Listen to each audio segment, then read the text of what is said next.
Well, you know, what's interesting, I find about where we are in 2021 and compared to when I really started in business in the early 90s. When I really started in business, and I'd say this is true for most of my father's career, the biggest companies in the world were oil companies, big car companies, these big conglomerates.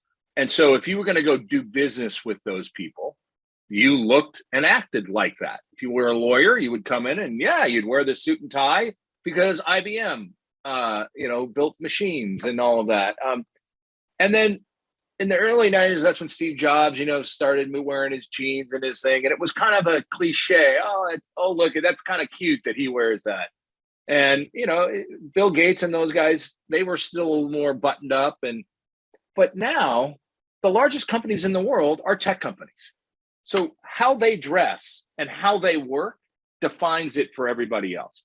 And that's just a reality. I have friends who sit there and go, can you believe that so-and-so wore this to a meeting? Or I really hope they bring back suits to go to the private clubs and all that. I'm like, guys, it's not going to happen. The formality of all that business was because the people who wrote the checks for the charities and the people who employed all these people said, this is how you work.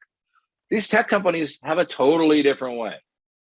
And it's bled through everything. And I think if you're over 50, you spent your hardworking years trying to please the man and what you wore and what you dressed and how you work, have a real hard time with where we are today. And I will personally say, I remember a woman I dated in my 20s, and I remember literally saying to her, well, this is just who I am. I'm going to wear a suit and tie the rest of my life because that's what I do. And I look back and I chuckle at how stupid that comment was because I don't ever wear a suit and tie anymore. The world's evolved and we live by the rules of the biggest companies. And I think when you invest in real estate, you got to be very cognizant of that. I don't think office buildings are going away. In fact, I think you're seeing the tech companies double down, even though they're telling their employees they don't have to come to work yet.